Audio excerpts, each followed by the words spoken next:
Let's just call it what it is. Prince Harry is in chaos. His marriage is hanging by a thread, his career in Hollywood is imploding, and he's losing the one thing he used to have in spades: public sympathy. Even people who used to defend him are looking at his latest antics and saying, "What are you doing, mate?"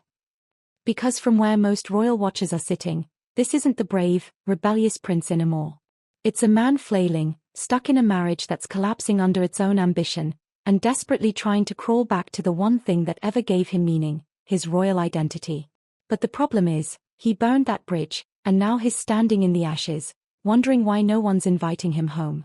Let's start with the latest scandal.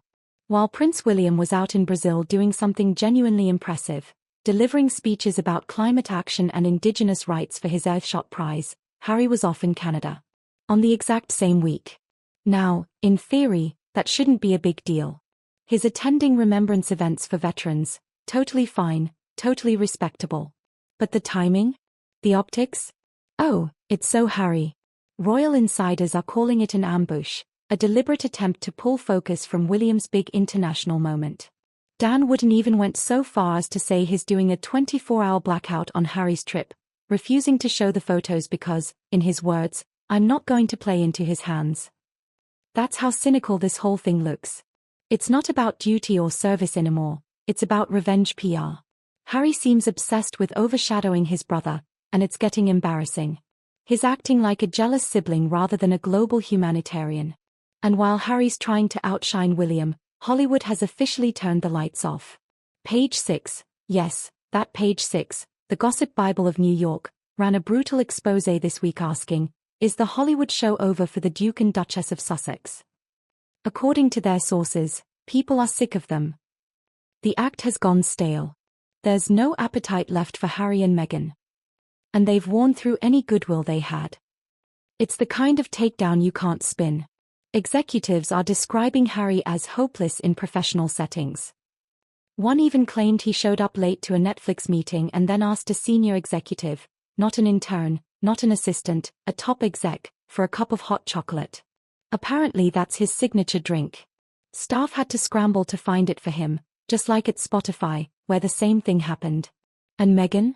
Insiders say she's dismissive, convinced she's smarter than everyone, and totally in control of the couple's life and image.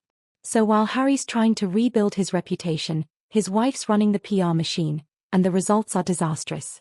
Hollywood's done. The contracts are drying up. The powerful people who once called them visionaries now roll their eyes when their names come up in meetings. Harry is in chaos. His marriage is going downhill, and he just doesn't know what to do. And so now he's trying to revert back to what he does know because that feels comfortable. Forget trying to be out here alone, trying to do some new things with Meghan. He's trying to go back to what he knows and what has always been who he is as a prince. And it's a little too late for that now because we're here to remind people, no, Harry, not going to happen. Not going to happen. Meghan is ruthless. She will do any and everything to cause a lot of harm to Harry. Prince Harry and Meghan Markle's Hollywood humiliation continues. We've got the inside details. As Canadians beg the desperate couple to stay away. Of course, this is because the duplicitous Duke is bidding to destroy Prince William's perfect royal tour. Look at these very emotional pictures for him standing in some of the spots in Brazil that his mother had previously visited. So, P. Dinah, I'm going to do something different today. I think what Harry has done is so cynical and so desperate. I'm actually going to have a 24-hour blackout on pictures of his royal visit from Canada, okay? I don't even want to look at them because the thing is, P. Dinah, he is specifically doing this to ambush his brother, to destroy his brother's trip. And for once, I'm not going to play into his hands. Absolutely. You know, for me, I look at what has happened in the past and where he tried to be transparent about sharing his calendar. You know, he knows that he can do things to ambush other royals. And Harry is showing us clearly that he is not welcome back. He is on the outs and he is not happy about it. He's acting like a man child and wanting to retaliate. And that's the only reason why he is doing this. And I think that is a really good idea because, this is just Harry acting out and not really coming forth in a good way to support his brother, but clearly with clear intention trying to sabotage him. That right there is just vindictive, it's mean, and it just makes you look very petty. Totally, He looks like he's a very petty child. He does, but the thing is, P. Dinah, it is actually all he's got left, because the negative headlines that are spewing out of America at exactly the same time, by the way, that William is receiving the strongest praise for actually turning around the international reputation of the royal family single-handedly after a fortnight of devastating headlines given the Andrew Mountbatten Windsor scandal. Yet this is all Harry and Meghan can manage. Page 6 of the New York Post, a publication that they have spent some time attempting to win over, revealing devastating details about exactly what's going on in terms of their relationship in Hollywood. P. Dinah, I just want to share you some of the details. They write, is the Hollywood show over for the Duke and Duchess of Sussex? A Hollywood source tells Page 6 that when it comes to Meghan Markle and Prince Harry, there is not only no appetite left for them in LA, but they've also worn through any goodwill they had. Another source tells us, so this is a deeply sourced expose, people are sick of them. The act has gotten stale. They're just hopeless in professional settings. And then we get some colour, P. Dinah. This one doesn't surprise me because, of course, we heard it in the past from Spotify executives. But they write, we're told Harry even allegedly showed up late to a Netflix meeting and then asked an executive, so not an assistant, not a runner, not a courtier that he's used to, an executive who's paying his wages for a cup of hot chocolate. This is apparently his go-to beverage of choice. The story echoes a similar claim made by a Spotify employee who told Vanity Fair that Harry asked for the same drink, but there was none in the office, so employees scrambled to obtain some. Then on Meghan Markle, these Hollywood sources tell the New York Post she's convinced she's smarter than everyone and dismissive. Another source tells us that Meghan is the one in the couple who controls everything. So, P. Dinah, I mean, on the day that Harry's attempting to overshadow William's South American visit, actually his own visit to Canada, overshadowed by more damning headlines about how his Hollywood career is effectively at an end. It is over. What are they going to do now? I mean, Harry is in a position, like what you said. What does he have left? He doesn't really have any opportunities where he's at now. It's very interesting that people are speaking their truth about Harry and Meghan, and they're just really vile, nasty creatures who really don't want to do right. They don't know how to do right because they feel so entitled. And Harry is at a point now, I think, where he's just going to start doing some things that you would have never thought someone like Harry would do, because he doesn't have anything that is going to help him move forward with a decent career that's going to yield him anything financially. So he has to go to doing other things that I think is not going to be very becoming of someone like a Prince Harry. Hollywood is completely turned on them. What can you do now? I mean, his brother is shining and doing things beautifully. I mean, I just enjoyed seeing all the pictures that were coming out with Prince William.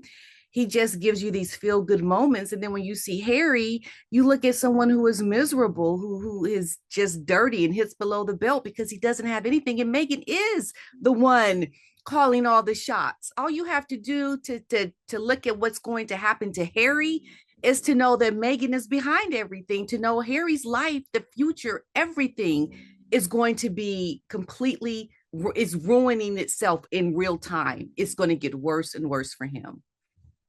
I think Harry is now openly hinting at a UK return. This suggests things within the marriage are as bad as we have been saying for some time. Because what else would explain the fact, P. Diner, that in a new article ahead of this Canadian trip, he has said he currently lives in the UK. And as Tom Sykes says, that comment is likely to spark speculation that Harry doesn't see America as his forever home. So, what's next for a prince without a palace and a duchess without a deal? Apparently, a return to Britain. In a recent remembrance essay, Harry slipped in a very interesting line. Though I currently live in the United States, Britain is and always will be the country I proudly served. That word, currently, has set off alarm bells. Was it a Freudian slip? Or a deliberate hint that he wants to move back home? Because let's be real, when your Hollywood career collapses, your marriage is in free fall, and your brother's out there shaking hands with world leaders, suddenly Britain starts looking a lot more appealing. But here's the problem, you can't just waltz back in and say, I'm still proud to be British, after spending years trashing your family and your country on global TV. People remember. They remember the Netflix series calling the monarchy racist. They remember the Oprah interview accusing palace aides of cruelty. They remember the mockery of British culture, Brexit, and the press. So when Harry now says he misses the banter of the pub, and what it means to be British, no one's buying it.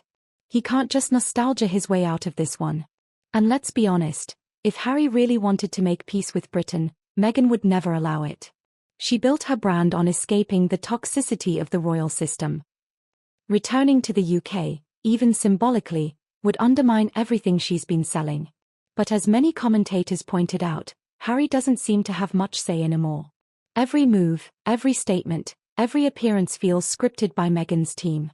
She decides where they go, what they support, what they wear, and when they post. There's even a rumor that Harry hates Meghan posting pictures of him and their kids on social media. But, again, he doesn't stop her. He just grumbles to the press instead of confronting her at home. It's like he's trapped in his own marriage, a silent partner in the brand Sussex machine.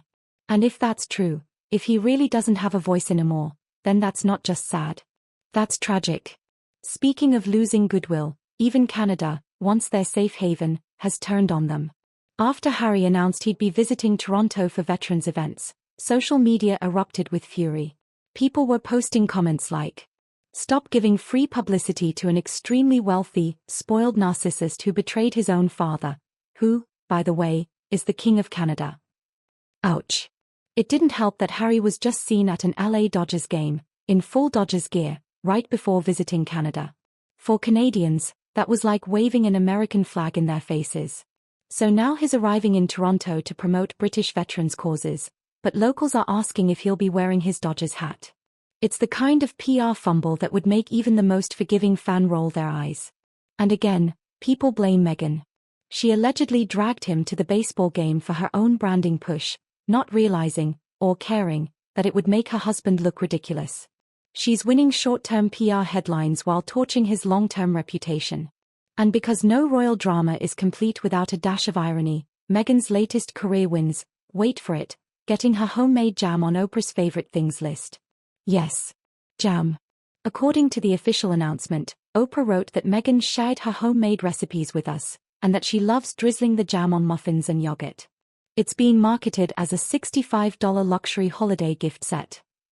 But come on, it's jam. As commentator P. Dina joked, "Jam, Oprah? Really?"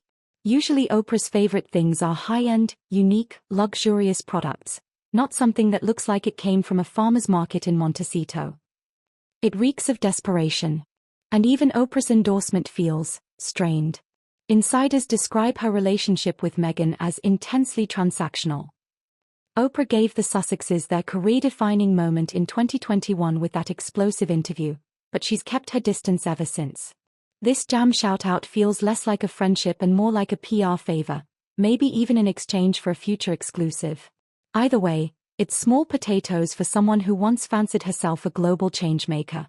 Let me take you through this reporting, P. Diner, from the Royalist blog. A very quick but personal message from me to you to let you know that the best way you can support Dan Wootton and Outspoken is to subscribe to my Substack at www.outspoken.live. Substack is a free speech platform that protects me from big tech cancellation and lawfare. Paid annual or monthly subscribers get an extra hour of content with the Royal Uncancelled After Show available every weekday with no advertising whatsoever. You can also message me direct on there. That's www.outspoken.live. Prince Harry has inadvertently, but was it inadvertent? That's my question. I'm not sure. Sparked speculation about plans long denied by his team that he one day plans to return to the UK by saying he currently lives in the US.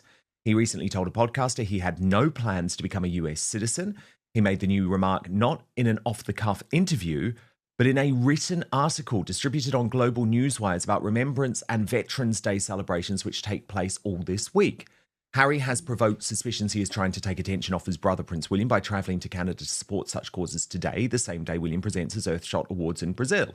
In an article entitled The Bond, the Banter, the Bravery, What It Means to be British, Harry, who moved to the United States 5 years ago, paid special tribute to the wounded Ukrainian servicemen and women he spent time with earlier this year at the Superhumans Rehab Hospital in Kiev.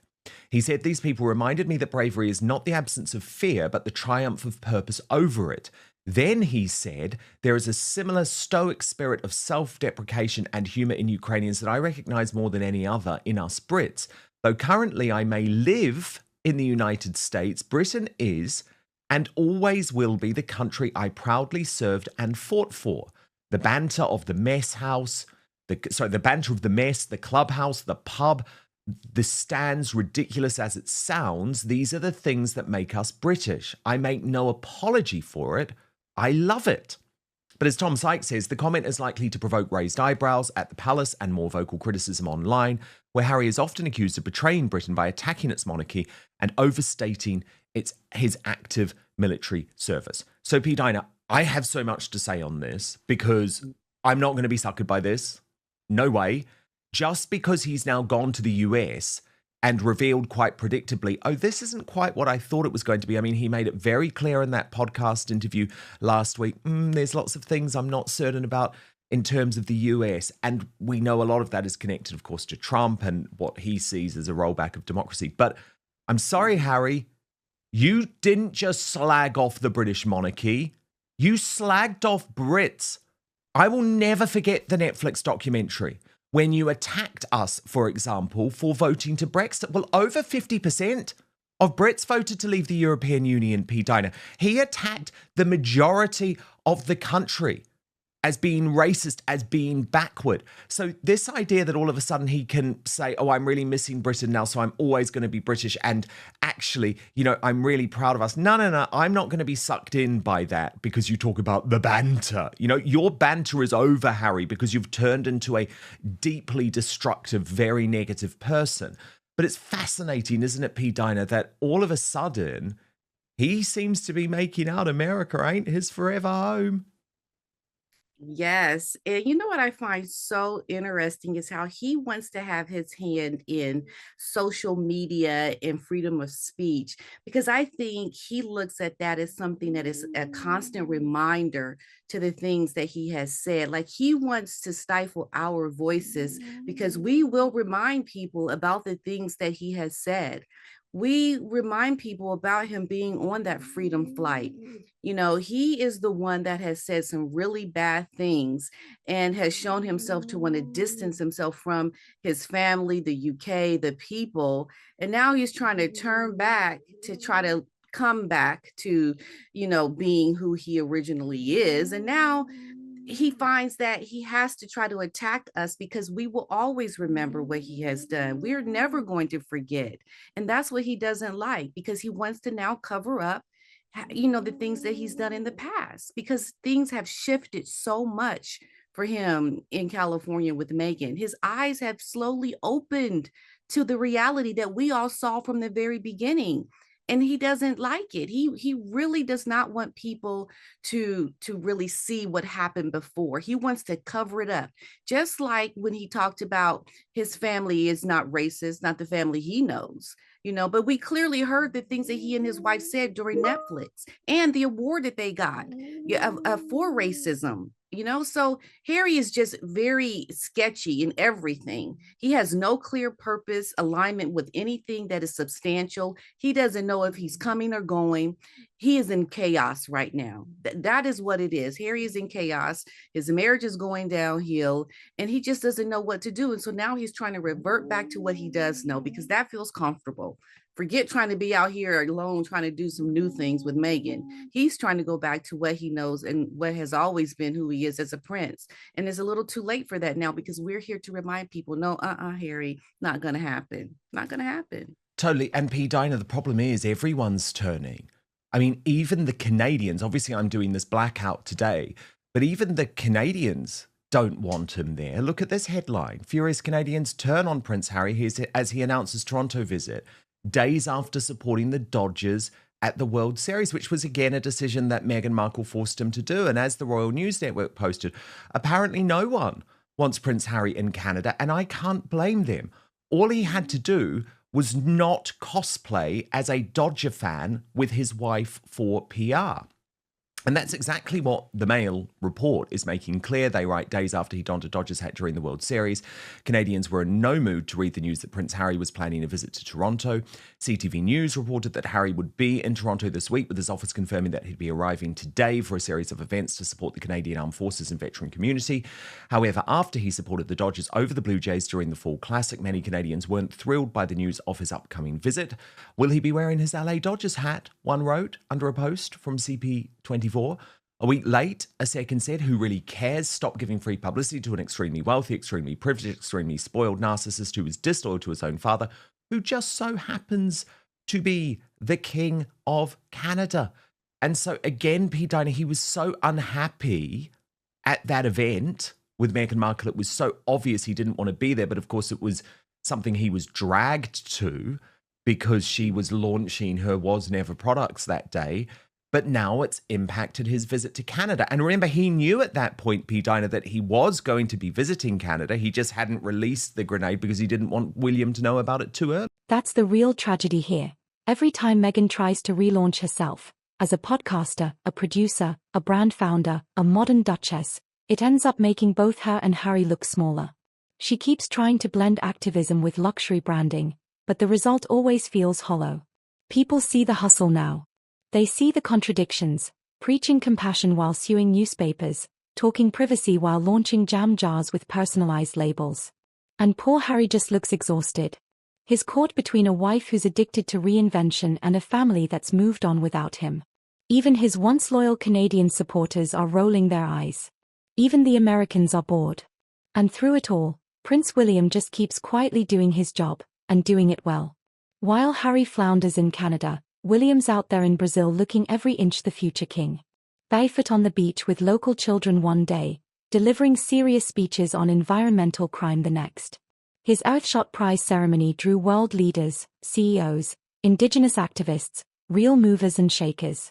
And unlike Harry, who always seems to make everything about him, William kept the focus on the cause. He said, "Even in the face of immense challenge, optimism remains. We face a nature crisis, but there are opportunities ahead." It was professional, thoughtful, and exactly the kind of leadership the monarchy needs right now. Even in America, people are taking note.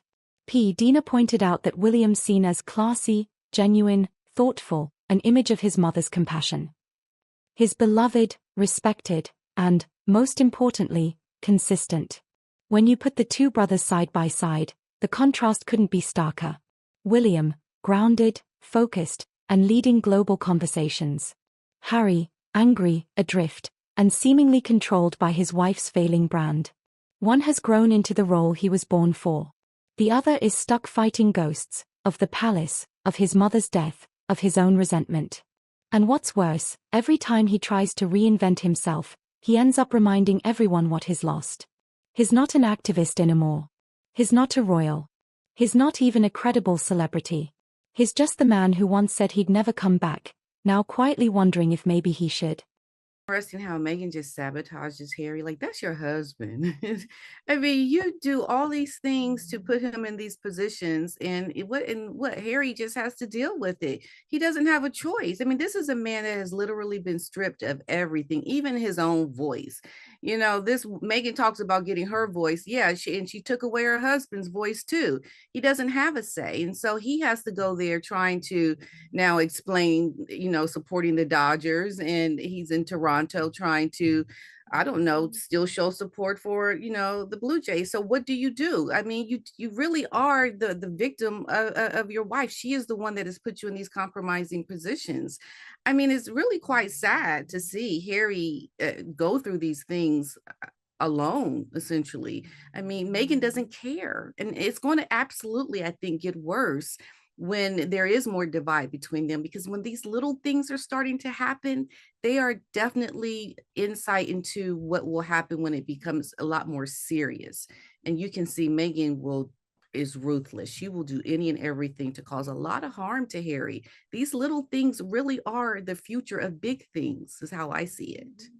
Totally. And another headline today, P. Dinah, Prince Harry isn't loving Meghan Markle posting pictures of him and their children on social media. Again, that is something we have been reporting for many months, but these stories are not going away. The tension is increasing in that marriage. Yeah. What can Harry do at this point? I think he really needs to start putting his foot down in a way that shows that he is not going to tolerate it, because Meghan is nothing without Harry. Really, she's nothing without him. But it's interesting that he feels like he can't say or do anything. I mean, we hear about these reports in the media. Well, what are you saying to your wife at home in real time? I mean, what you talk about how you don't like these things to the press, but you don't have the courage to say it directly to your wife. I mean, that says so much, that you are, having these gripes that we hear about in the press, but your wife is not being told these things by you. That is very revealing. This man has been compromised. I think he is lost in a very big way. And I can only imagine what that means for the royal family, because of their connection really still to Harry. I mean, he's still the prince, he's still on the website. There's still some connection there, but he does not have a voice. It's all being run by Meghan. So what now? I mean, it's very concerning, I think, even for the royal family at this point, that we clearly see he is not having any kind of say when it comes to his wife. And P. Dinah, we know what his wife's priority is, and it is desperately receiving celebrity endorsements. She's cock-a-hoop today because somehow she's got Oprah Winfrey back on stage. Take a look at this. This came from the As Ever mail out earlier today. Oh, yes, we're in Oprah's favorite things list for Christmas. I mean, there it is, the marmalade, the spread, and the strawberry jam. This is the note that was released with it. We know this was written by Meghan. We're over the moon to spread the news. Our signature fruit spread gift box is on Oprah's favorite things this year. As Oprah says on oprahdaily.com, before my neighbor Meghan started her business, she shared her homemade recipes with us. I love to drizzle it on an English muffin or yogurt or ice cream. I also love bringing a jam or preserves as a hostess gift. And with this pretty box set of orange marmalade and raspberry and strawberry spreads, just add a bow and you're ready to go. We're honoured to be included. This is Meghan again in the season's quintessential guide to gifting. So much love is poured into each recipe to bring the brightness and warmth of the garden to your home in every season. She then offers a special discount and says share a box with someone you love and make sure you squirrel away a few for yourself while you're still in socks. So this is like a desperate bid. And Tom Sykes has a very interesting take on this, because it's about the relationship between Meghan and Oprah, which has been very up and down. And he writes, Meghan finally gets endorsed by her neighbor, but it has been a long time coming. P. Dinah, as we know, he writes, Meghan and Oprah's on again, off again, intensely transactional relationship has become one of the defining dynamics of the Sussex era. Oprah was the force who first projected Meghan and Harry's grievances to the world. The 2021 interview was a career-defying triumph for all involved. The Sussexes gained emotional validation and a global platform. Oprah delivered the biggest royal scoop of the decade. That moment framed the couple as David versus the Windsor Goliath, underdogs speaking truth to power. Meghan shared her mental health crisis and explosive allegations of racist concerns about Archie's skin tone. The institution was shaken. Public sympathy surged. The Montecito neighborliness with Oprah symbolized a new celebrity activist alignment, positioning the couple alongside her and other figures of moral authority. But Oprah, ever protective of her own credibility, has appeared reluctant to repeat the scandal of endorsing the Sussexes since, until now, albeit with more of a jam jar gesture than a grand statement. So how have they managed to get Oprah back on board, P. Dinah, and what the hell is she thinking? Well, perhaps maybe Meghan has promised Oprah something, an exclusive, maybe. I think there's definitely something in it for Oprah. She's not going to just do that without getting something out of it. To me, it looks like what the article is saying, transactional relationship that they have. And we'll just have to wait and see what that might be. But you just don't, I think, get on with Oprah like this when in the past it's been very sketchy. And to now see Oprah on board, to me, shows that something may have transpired where Oprah is going to be getting some kind of exclusive or something for doing this. I can't imagine that that really is one of her favorite things, honestly, because usually Oprah's favorite things are really unique, quirky things that are really high quality, very on the higher end of things that you would never normally buy. And to me, Meghan's jam, whatever, just seems so ordinary and plain. It doesn't seem like it could be a favorite thing. I mean, really, jam, Oprah? Yeah, to me, Come on, if anyone is buying you those overpriced marmalades as your Christmas gift, wasting about $65 in the process, you're not going to be thanking Oprah. Seriously, no one's happy with that. No one is happy with that. So what Oprah has done yet again is put her own credibility on the line. P. Dinah, I did want to return to William in Brazil because, of course, he delivered quite a major speech overnight. Watch this. Tonight, we've heard powerful voices from Indigenous leaders and government ministers to corporate CEOs and environmental crime experts.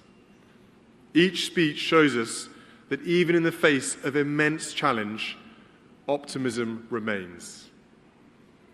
The commitments they announced here today serve to remind us not only of the urgency with which we need to act, but also of the opportunities that lie ahead.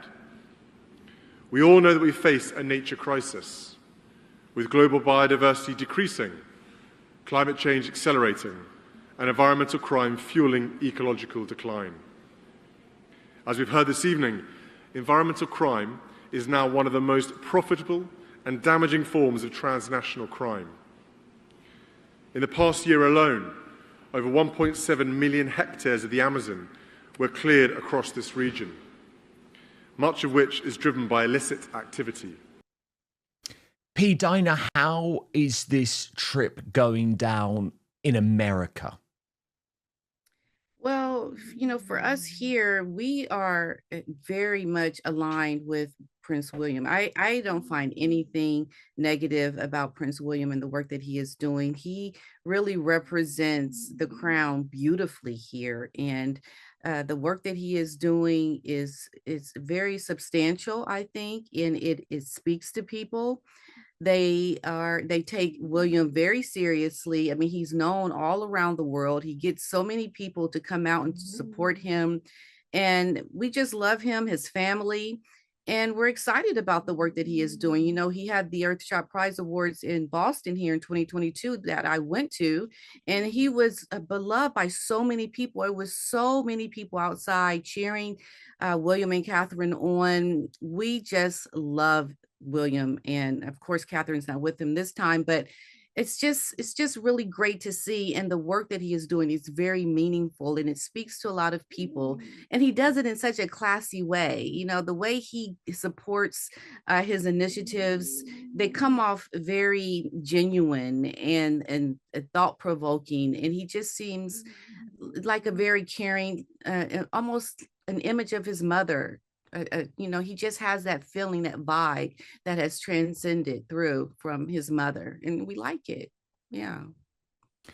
And it has been a difficult day for William and Catherine too, with the news that one of their former university acquaintances, Ben Duncan, who actually became a high society figure here in the UK after his appearance on the Big Brother reality show, plunged 100 feet to his death from the rooftop bar at an iconic London hotel, the Trafalgar Hotel. I mean, that goes for £1,000 a night. This was just such sad news, P. Dinah. Oh my goodness. Yes, it's so sad. It seems like there's something amiss with that. I just don't see how that happens. I mean, he was at a bar, so maybe there was alcohol involved. I don't know, but very, very sad to see such a young person with their whole life ahead of them to die so senselessly. That is very shocking to see something like that happen. Very, very shocking news. And of course, he was there on that famous night when William saw Catherine sashay down the runway looking spectacular, and royal history was made. So rest in peace, Ben Duncan, an acquaintance, a university acquaintance of William and Catherine, but also a reality TV star. If you strip away the gossip, the headlines, and the noise, the heart of the story is simple: Harry is lost. He left the royal family to find freedom but ended up in another kind of cage, one built out of contracts, image management, and California vanity. He wanted to use his voice but can't speak freely. He wanted to be independent but can't make a move without Meghan's approval. He wanted to build a global brand, but is watching it crumble. Meanwhile, Meghan's doing what Meghan always does: pivoting, spinning, selling. Whether it's a podcast, a jam jar, or an Oprah feature, it's all about staying relevant. But in the process, she's dragged Harry into an identity crisis that he might never recover from. Prince Harry's story right now feels less like a fairy tale and more like a cautionary tale. He had everything: heritage, purpose, love, global respect, and he traded it all for authenticity and freedom that never really existed. Now he's realizing that you can't PR your way out of losing yourself. Maybe that's why he's suddenly talking about Britain again. Because deep down, he misses who he was before all this, before the podcasts, the Netflix cameras, the spin. But as Dan Wootton put it bluntly, your banter's over, Harry. Britain might always be in his heart, but for now, it's not welcoming him home. And unless something drastic changes, the next royal headline won't be about redemption, it'll be about regret. So, what do you guys think? Drop your thoughts in the comments. I read them all. And if you enjoyed this royal deep dive, hit that like button, subscribe, and turn on notifications so you never miss a drop of royal reality.